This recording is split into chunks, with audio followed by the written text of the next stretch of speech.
Welcome again to Catty Chats. Today I am talking to Senator Chris Van Hollen from Maryland. Senator, welcome. Blair, it's great to be with you. Well, it's wonderful to have you.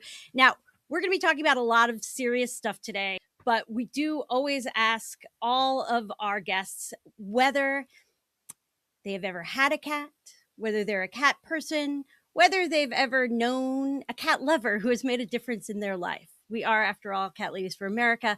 So I ask you, are you a cat guy? Are you cat guy adjacent? So I do like and love cats. That's good. And my mother-in-law has a rescue cat, Okay. and his name is Gus. That's a good cat name. Gus can stand up to any dog.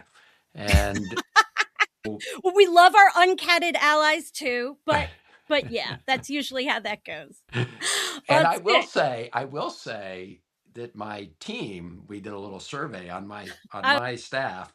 We have a large segment, at least about 10 cat, not just lovers, but also people who love cats and have cats. So Yeah. we have a very upbeat office in large part due to their cat friends. Yes, you're well represented. Your office is representing cat ladies, cat daddies, cat folks. Can get with me after this, and if they want to join a chapter or something, you let me know. I will. I'd like to take a minute to set the stage. So I live in Baltimore. I used to live in Silver Spring. And so you are my senator. You've been my senator since I moved back to Maryland in 2018. I voted for you in 2022. You seem good on economic fairness issues and international affairs and everything in that sphere. You were a guy who was smart, who worked hard. I think saying that you were not flashy is fair. And so now we're fast forwarding to 2025. You had a little bit of a Clark Kent to Superman moment in my vision. I think when at least most of America first noticed it, you had taken up the case of Kilmar Abrego Garcia, who is one of your constituents, but it went so much further than that. And now you're essentially, in my eyes, a spokesperson for getting justice for people who've been mistreated by ICE, DHS, and to prevent further illegal actions and just immoral actions. What broke you open as sort of it made you be a little bit, not flashy, but a little bit more loud out there at a time when, frankly, a lot of Americans were so grateful to have somebody doing something loud? Well, first, thank you for your voice and all the attention you put on this really important issue, this outrageous, out of control, illegal Trump ICE operation. And the short answer is I just got really mad, right? I just, I saw this guy, Kilmar Abrego Garcia, get abducted, literally abducted off the streets of Maryland. He was driving in his car with his 5-year-old son, who has autism, and disappeared to this notorious prison, CCOT, in El Salvador, that's known for its torture. And then when I met his wife, Jennifer, and I met his mom, and I met his brother, and they explained what had happened, we just decided to go to battle. And the Trump administration admitted that they had, quote, erroneously, that was their kind of benign word for snatching this guy off the streets of Maryland illegally, abducting him. They admitted that they'd taken him wrongly, but then it was like, too bad. We're going to keep him down in CCOT. And so I got mad. It was right around the time that the president of El Salvador, whose name is Bukele, he calls himself, by the way, the world's coolest dictator.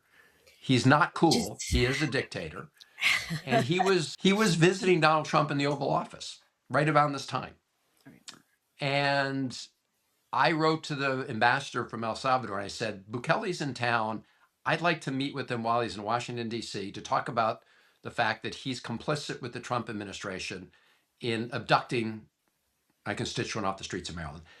Long story short, they said they ignored it. I put in the letter, if I don't get to meet you in Washington, I'm going to El Salvador. And I got on a plane and went and tried to see him at CCOT. They put soldiers, they had a roadblock. But they ultimately relented. I got to meet with him and called his wife that night, Jennifer, to let him know that he was still alive. And none of us knew that. I mean, it had been a complete blackout. And I'll end here just coincidentally. This all happened about a year ago from Mm-hmm. where we are from today. In a couple days, it'll be the like 1 year anniversary of when I traveled down there. And of course, now he's at home with his wife and family, but the Trump administration is still engaged in this vindictive prosecution against him because he exercised his First Amendment right, his due process right. So um, that's where things stand. I got mad, and I've stayed mad about everything that this Trump administration is doing with respect to their ICE operations, but so much else. And just as one person, I thank you, because I am so mad. I have stayed mad. I have only gotten more mad, and I think that reflects so many other people. They are just yearning for people in elected office who are willing to show they're mad and stay mad and try their best to come up with creative solutions or ways to help, and in your case some creative thinking too. Why is it so important to fight ICE? Why is it so important to fight DHS, especially if there's someone who says, "Hey, I believe in rigid immigration laws," and maybe they want to know, "Hey, why do I have to stand in line longer at the airport? Why is there's this funding holdup? Why should we even bother? Let's just open everything and move on and fight another day." Sure. Well, let me start with the first point you made, which Sure. is, why we fight, because it does make a difference. If you look at what happened in Minneapolis, the fact that people came out to protect their neighbors, and by the way, getting out their cameras to show just how lawless the ICE operation is, including on film, you have DHS agents killing two American citizens, Renee Good and Alex Preddy.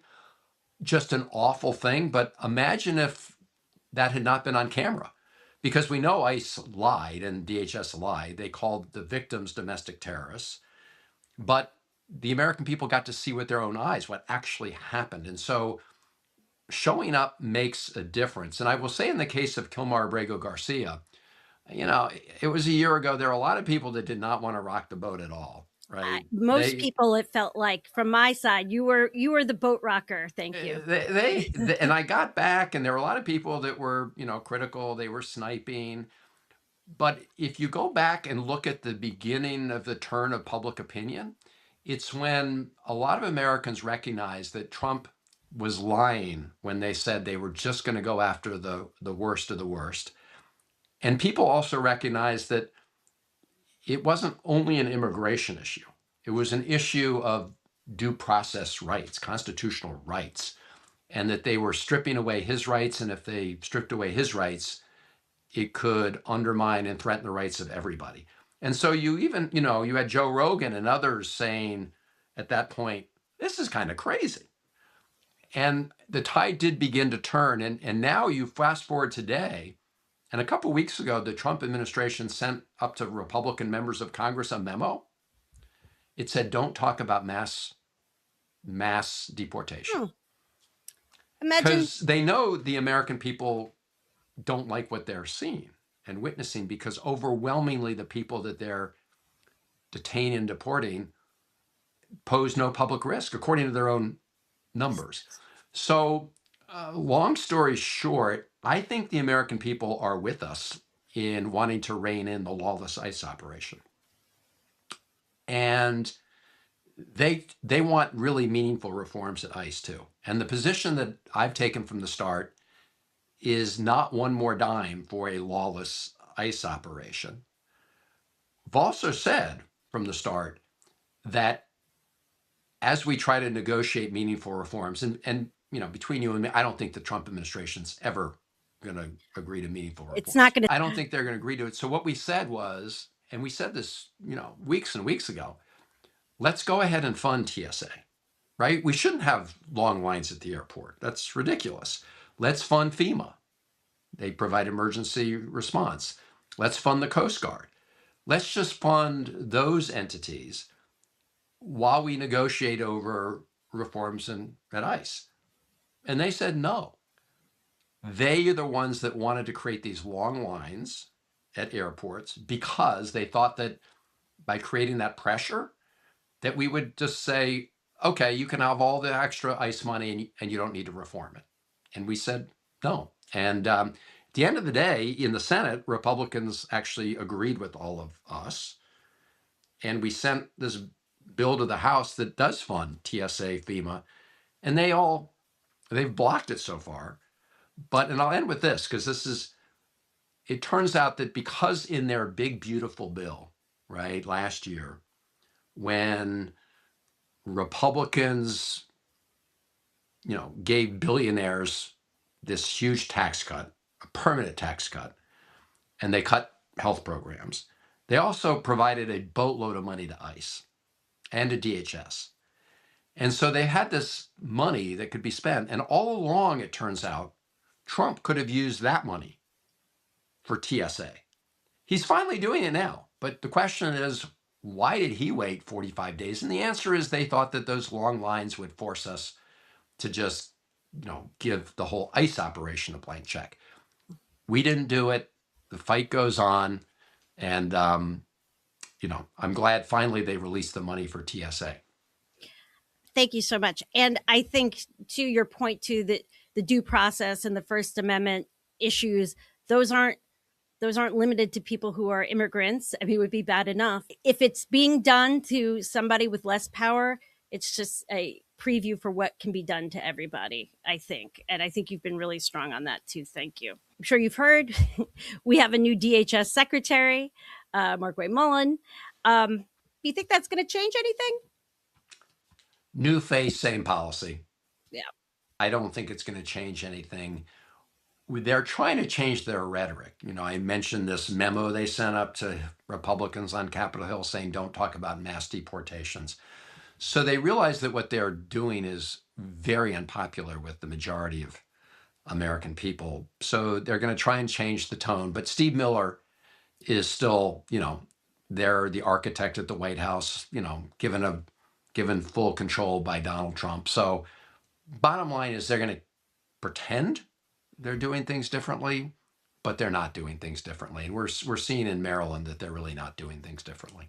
That actually brings me to my next question, although I do have one about Stephen Miller as well. But in Maryland, I believe we were the first state to sue DHS over one of these so-called ICE detention warehouses, right outside of Hagerstown, Maryland. I have been there. The state and the attorney general have pointed out very clearly that there were many impacts, environmental, for infrastructure, and so forth, that were going to really hurt the area in the immediate time and possibly in an ongoing way if they retrofitted this shipping warehouse into something that was allegedly going to detain people in any kind of humane way. There was a filing by the new secretary that said to the court, hey, you know what?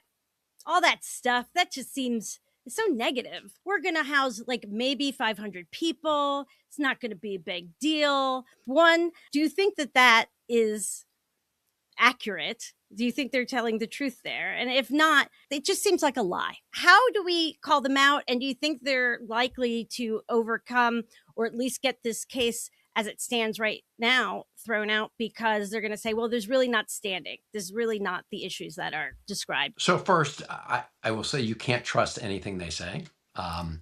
And when they phrase things as you described, they're trying to leave themselves a lot of running room. In the Kilmar Abrego Garcia case, the folks at the Justice Department ordered some of the Justice Department lawyers to lie to the courts. And there's an ongoing whistleblower case where, to his great credit, one of the lawyers, by the way, who'd been actually heralded during the first Trump administration for work he did on something, said, no, I'm not going to lie. And so he quit. So you really can't trust them. In the case of Hagerstown, and this is, as you said, in Washington County, it's actually close to Williamsport, Washington County. Mm-hmm. I will say it's another case where public opposition or resistance has been strong. I mean, I remember we had a rally months ago in freezing weather. We had hundreds of people turnout to say we don't want an ICE detention center here. And then, as you say, our Attorney General in Maryland filed the lawsuit. So we are pushing back hard. The DHS has already wasted over $100 million of our money, taxpayer money, purchasing this warehouse. And then they're saying they're going to spend hundreds of millions more to retrofit it and then detain up to 1,500 people. As you said, this facility, even if they wanted to do that, doesn't have the real capacity in terms of, local water and sewer and all of those impacts to do that. And so they're trying to backpedal a little bit, but we need to keep the pressure on. I mean, the bottom line is remain vigilant, keep pushing. I want to really salute other counties in Maryland, like Howard County, Baltimore County, Montgomery County, Prince George's County, Baltimore City, others.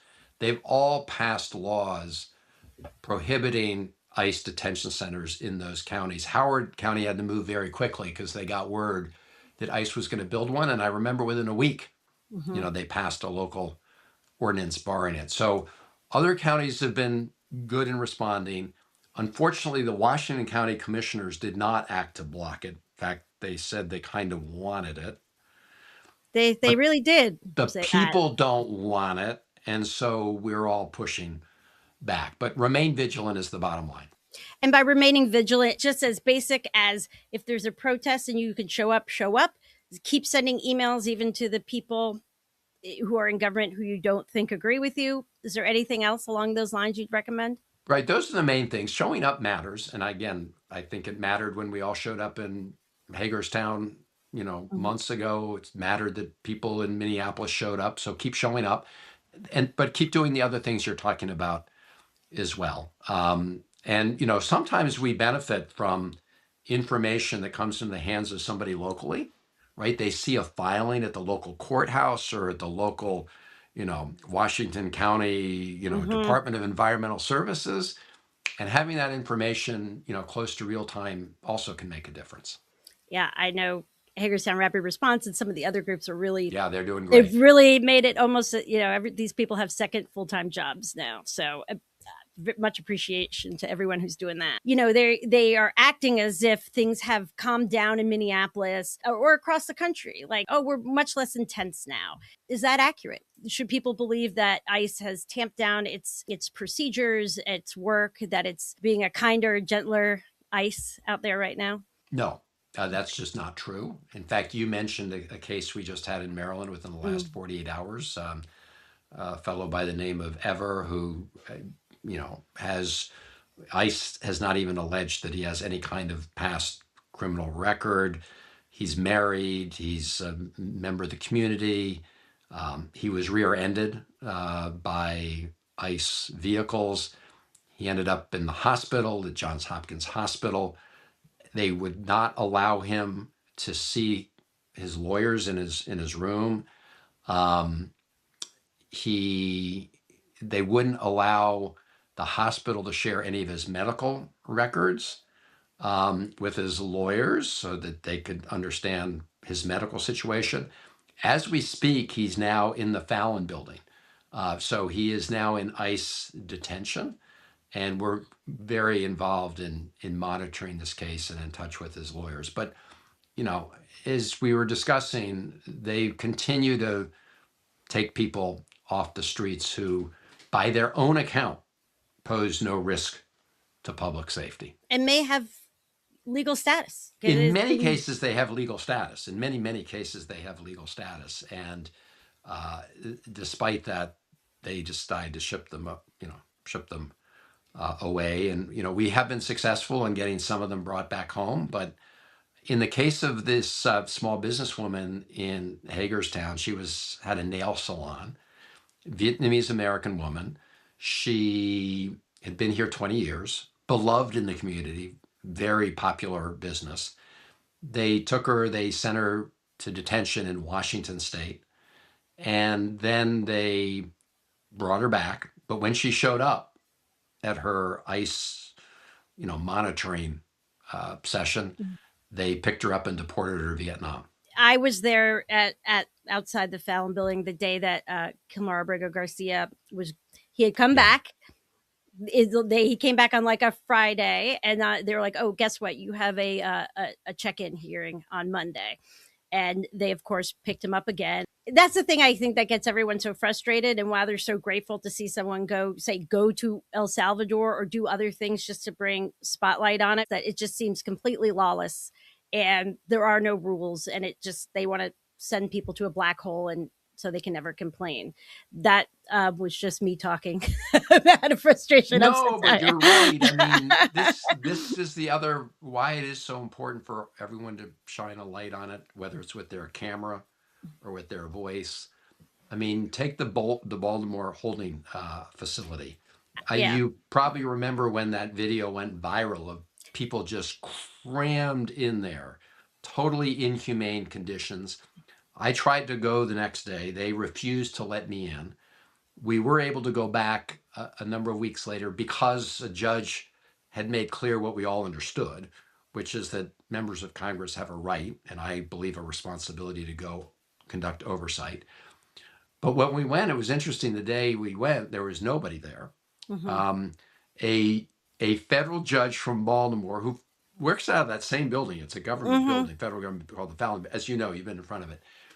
Had just issued an order saying that they could not hold more than 55 people there at once.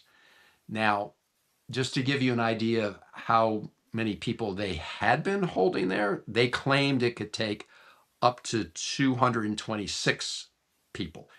In fact, they claim that just one room could humanely take more than the 55 people the judge, you know, said was the capacity. And they have 5 rooms there.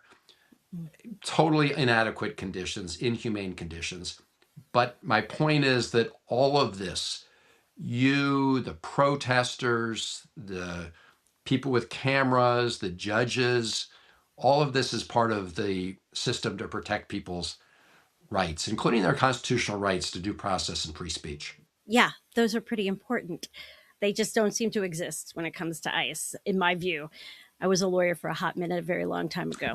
I did want to ask about Baltimore, the detention center in the Fallon building, which is maybe less than a half mile from where I'm sitting right now. We understood that there was maybe an expansion going on there, that they were going to try to put even more people there. Do you know anything about the current conditions there? You were able to go and check in a couple of weeks or so ago, but have you heard anything else since then? I don't know of any expansion. There was a period of time when we noticed an increase in the number of ICE vehicles at a parking garage in Baltimore, and we Yep. inquired about it, and the vehicles disappeared, went somewhere else. Um, I don't know of any plans to increase the use of that holding facility because the judge now has said, you cap it at this many people, 55 people. Uh, so we really don't know what their plans are. And this, you're raising another point. It's not that we haven't asked, right? We ask repeatedly. I mean, I and members of our Maryland delegation, we have sent lots of letters to, former DHS Secretary Kristi Noem. We will make more inquiries to the new guy, Mullen, and they just it's like a black hole. They just don't want people to know what's happening, and because they understand that when people know, people don't like what they see. Going just quickly to Stephen Miller, I call him Beta Vampire. He's the least charismatic vampire. So he's not confirmed by Congress or the Senate, but he clearly has an influence. Even as this has gotten more and more unpopular, you see in every poll, he's still very close, obviously, to the president. This is something that is apparently his whole reason for being. Is there anything that can hold somebody like that accountable? It's not somebody who can be impeached by the Senate. This is something where we have to hope to, take back one of the houses or both in Congress. So with Steve Miller, as long as Donald Trump wants to keep him there, Yeah. he's going to be able to stay there. Now, look what happened to, Kristi Noem. Mm-hmm. Ultimately, Trump decided she was a liability for a lot of reasons. We obviously saw that happen with Pam Bondi. There are, rumors that others are going to fall from the cabinet.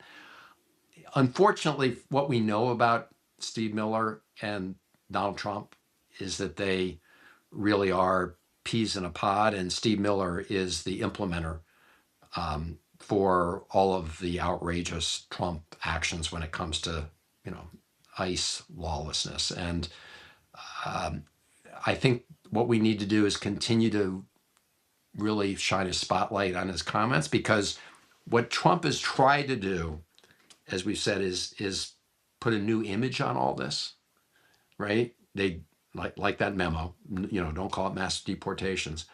But Steve Miller often cannot help himself. He wants mass deportations. I mean, He loves this he is loves talking about them. He just this is his thing. I mean, we don't have to talk about all the things that may have happened when he was a kid. I don't know, right. but what? We do not have the time for that. No, but whatever. But he is somebody who, cruelty is part of the purpose in terms of how he wants to implement these plans, and I don't see him changing at all. However, he's one person that when he's asked, he usually just says that, yeah, this is mass deportation, even though Trump is trying to pretend that this is a different policy, trying to pretend that they're focused on the worst of the worst, when we know, again, that overwhelmingly the people that they're rounding up and deporting do not pose a public safety risk. What next?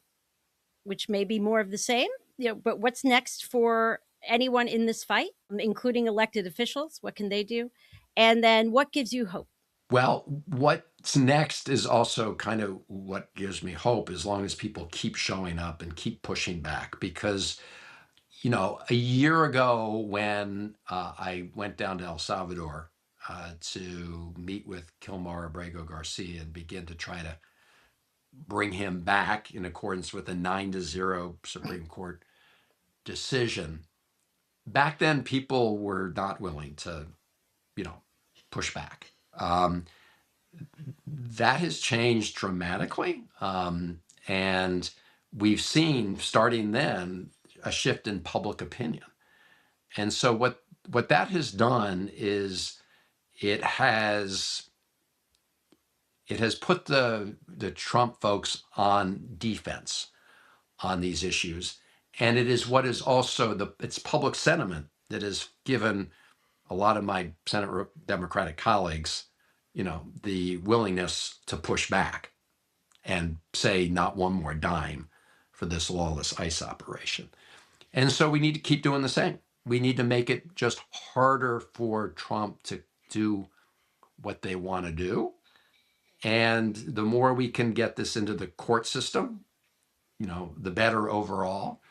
So what really gives me hope are people who are not giving up. I mean, I was around throughout the state of Maryland on No King's Day. Mm-hmm. There were thousands of people. I did 5 stops in Aberdeen. I mean, there were like thousands of people out in Aberdeen, Maryland. For those of you who don't know Maryland, who may be listening, it's a pretty rural, overall conservative, red area. People are mad, and they were showing up. And so that's, as we were saying at the beginning, don't lose the anger, because we have a good reason to be mad. Our democracy is under attack. Our Constitution is under attack. And we are kind of like the antibodies that are protecting our democracy. And that's what gives me hope, is that we are seeing people turn out and fight back. And of course, the midterms are another opportunity. I mean, the Trump folks are trying to do everything they can to rig those elections, including possibly sending ICE agents out. Yeah, no, they're trying to win by subtraction. They want people who they think are going to vote against them to be scared away, stay home. And so the other thing people can do is, don't be scared. They want us to be scared. They want us to shut up. And it's great to see people are responding to their efforts to shut people up by speaking out even louder and showing up in bigger numbers and show up at the polls. And so, it's all sometimes I'm asked, what can we all do? And I say, there's no posse coming. It's not like there's the cavalry is not over the hill. It's all of us. It really is. That's what gives me hope. We are the heroes we've been waiting for. Well, thank you so much, Senator. I would love to talk to you some other time about all of your expertise in foreign affairs, all the time you spent overseas. But this issue really seems to permeate. It seems to touch everything else that they're trying to impose that's bad on all Americans. And so I appreciate you taking the time to do the deep dive on this. Well, it's great to be with you and the cat ladies. Thank you. I do a little claws out at the end. That's my little ending there. So I do a 1, 2, 3 claws out, and then a little. If you want to come in on a, you're very welcome to. No pressure. Governor Moore did, but the. But also, I'm going to do it. Hey, you're in. I'm all for claws out, right? Okay. We are a claws out vibe organization. 1, 2, 3, claws out. Wow. Thank you, Senator, and thank you to your team. Good to be with you.